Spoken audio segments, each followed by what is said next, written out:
Sweet as pili, hot like sili.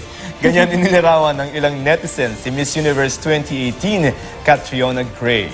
Kaya ang kanilang mga fan art, ganyan din ang naging peg. Ang two sides na yan ni Catriona naging inspirasyon sa isang digital portrait. Meron ding gumamit mismo ng siting labuyo para sa kanilang art. Ang cute. May mga tila na inspired din sa mga nirampang kasuotan ng bagong Miss Universe. Sabi ng isang netizen, diwata ng mayon si Catriona dahil sa kaniyang lava-inspired gown. Catriona reimagined naman ang ibinida ng isang artist na ginawang katipunera ang beauty queen. May mga gumawa rin ng cartoon version. Dami na half Bicolana beauty queen. Magkakaiba man ang mga style ng mga obrang yan, pare-pareho ang kanilang mensahe.